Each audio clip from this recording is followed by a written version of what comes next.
दोस्तों, इस बात से झुठलाया नहीं जा सकता कि भारत में जाति सबसे बड़ी परेशानी है। भारत में ईसाइयों, मुसलमानों, बौद्धों, जैनों, सिखों में भी जाति है और उनमें भी ऊंची नीची प्रकार की जातियां हैं।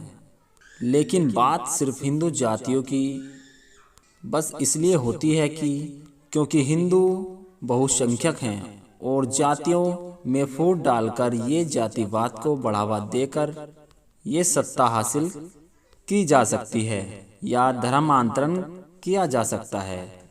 दोस्तों, जब हमारे देश भारत पर मुगलों ने हमला किया था तब हम आपस में एकता करने की बजाय आपस में ही मतभेद में जुट गए थे।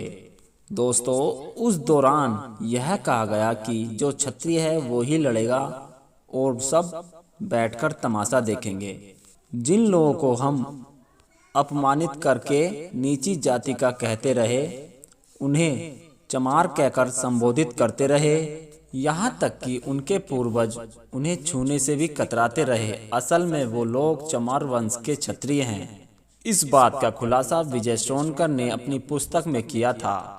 जब भारत देश पर तुर्कियों का शासन था, उस समय चमार कहकर पुकारे जाने वाले इस वंश के लोगों का भारत के पश्चिमी भाग पर शासन था। इस वंश के राजा चमरसेन थे। आज जिन लोगों को चमार कहकर पुकारा जाता था, इतिहास में कभी उन लोगों को ऐसा नहीं पुकारा जाता था। प्राचीन समय में ना तो चमार शब्द पाया जाता था और ना ही ऐसी कोई जाति पाई जाती थी। चमार शब्द का प्रयोग सबसे पहले सिकंदर लोदी ने किया था। मुस्लिम लोग जब हिंदुओं पर दबाव डाल रहे थे और इन्हीं लोगों ने उन्हें डटकर मुकाबला किया था और उनके खिलाफ आवाज भी उठाई थी, तब सिकंदर लोदी ने बलपूर्वक उन वंश के लोगों को चम्र के काम में ढकेल दिया और इन लोगों का अपमान करने के लिए उसने पहली बार चमार शब्द का प्रयोग किया। चमार कहे जाने वाले इस जाति के गुरु संत रविदास थे। उन्हें सारे संसार के सामने मुल्ला फकीर को हरा दिया था। मुल्ला फकीरों ने अपनी हार मानकर कुछ तो हिंदू भी बन गए थे।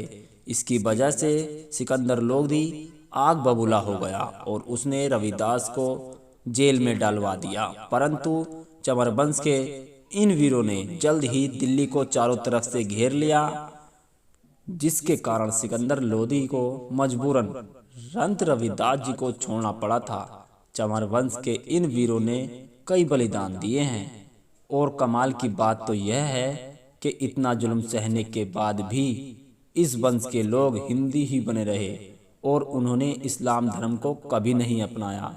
और विडंबना तो देखिए, हम हिंदू जिन अंग्रेजों पर जिन्हें झूठ बोलकर हमारे ही भाइयों को अछूत बना दिया था, अगर आज हमारा हिंदू समाज टिका हुआ है तो इसमें सबसे बड़ा योगदान चमर वंश के क्षत्रियों का है। तो दोस्तों, जानकारी आपको कैसी लगी? जानकारी आपको अच्छी लगी तो प्लीज़ कमेंट करके ज़रूर बताएं।